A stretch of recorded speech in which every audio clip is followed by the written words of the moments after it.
এটাকে বলা হয় সেঞ্চ, মানে কাটার জন্য হাতে কাটার জন্য রোড বন্ধ হয়ে যায়, আবদ্ধ হয়ে যায়। যে আমরা তার রেল লাইন আমাদেরকে ওনাদের একজন ফোন দিয়েছিলেন, ওদের সাধারণ ভাইয়ের লোকজন ফোন দিয়েছিল যে রেল লাইনের উপরে কাজ করে যাচ্ছে।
আর এটাকে বিলেন যে পানিকে সংগ্রহ করা হয় মানে ফোর্স বাড়ানোর জন্য, ঠিক আছে।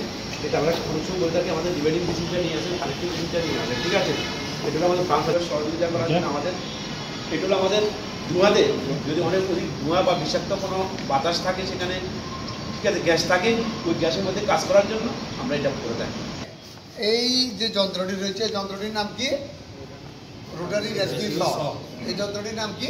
রোটারি রেস্কিউ স। এই যন্ত্রটি কি মানে? উদ্ধার। স মানে করা, অর্থাৎ যে করার দূরে দূরে উদ্ধার কার্য করবে। এই এক কথা আমরা একটা ইয়েতে গেলাম, অপারেশনে গেলাম, দেখা যাচ্ছে থেকে একটা স্লেব কাটতে হচ্ছে, ইটের ওয়াল কাটতে হচ্ছে, তো আপনারা ভলান্টিয়ার আছে। অনেক সময় একটা বিল্ডিং বিধ্বস্ত হবে, এই বিল্ডিংটা বিধ্বস্ত হবে, তখন ভিতরে ঢুকতে হবে না, তখন আপনি ভলান্টিয়ার হিসেবে ওখানে এটাকে বলা হয়, আপনি যখন লজিস্টিক হবে, লজিস্টিক হিসেবে একটা রোডের রেস্কিউ নিয়ে আসা। তো আপনি রোডের রেস্কিউ কোনটা আগে চিনতে হবে না, চিনলে আপনি নিতে পারবেন, ঠিক আছে। তারপরে কাজ আমরা প্রথমে আগে পরিচিত হব, তারপর আমরা কাজে যাবো। এই যন্ত্রের নাম কি? সেইন্স। এটা দিয়ে কি কাটে? কাঠ, বাঁশ ইত্যাদি এটা দিয়ে কাটে। এটার নাম কি? যন্ত্রের নাম কি? এই যন্ত্রগুলো দিয়ে উদ্ধার কাজগুলো আমরা করব। এয়ারগুলো দিয়ে আমরা দেখুন কোনো জায়গায় কোনো ধোঁয়াযুক্ত জায়গায় আমরা কাজ ভিতরে ঢুকতে হচ্ছে, তাহলে এয়ার ব্লুয়ার দিয়ে বাইরের অক্সিজেন দিয়ে সেখানে ফ্রেশ এয়ার সেখানে প্রবেশ করাবে, অথবা সেটিকে আবার পথে দিলে কী হয়ে যায়? স্মোক ডিটেক্টর হয়ে যাবে। স্মোক ডিটেক্টরের কাজ কি? ধোঁয়াকে করছে মহাসৃষ্টিকতা নিকট। এই জন্য আজকে আসলে 3 দিন আমার অসুস্থ, তো চেহারা দেখে বোঝা যাচ্ছে, ঠিক আছে। তো একটু স্যানিটারি প্রবলেম আছে, সর্দি কাশি, যেটা বাইরে, তার জন্য একবার শুক্রিয়া জ্ঞাপন করে আলহামদুলিল্লাহ। মহাসৃষ্টিকতা অসম্ভব ছাড়া আমরা কেউ একত্রিত হতে পারতাম না, ঠিক আছে। তো আজকে যে এই যে ইনস্ট্রুমেন্ট সম্পর্কে আমাদের স্যার যে কথাগুলো বলেছেন অত্যন্ত গুরুত্বপূর্ণ এবং চমৎকার বলেছেন। আমি আর ওই বিষয়ে যাবো না, কারণ সময় সংকটের কারণে, যে এই সময়ের মধ্যে যে আপনারা আসতে পেরেছেন আমার সময় অত্যন্ত গুরুত্বপূর্ণ। যে বৃহস্পতিবার আমাদের আসলে এই যে কিছু কথা আপনারা বলেছিলেন যে সমন্বয়ের বিষয়টা, এই সমন্বয়ের জন্য এখানে আসা।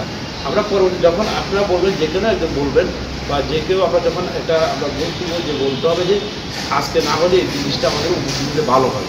যেমন শনিবারকে বেছে নিয়েছে, আবার শনিবারে অনেক বাসা বাড়িতে যায়, শুক্রবারের জন্য আবার নামাজের বিষয় আছে। এই জন্য দয়া করে যে তাকে আসতে তাকে বলতে, এবং যদি না আসতে পারে একটু ফোন করে বা ডিসকাউন্ট দিলে আমাদের অনেক সময় ডিসকাউন্ট দিলে আমরা আবার রিপ্লাই করি।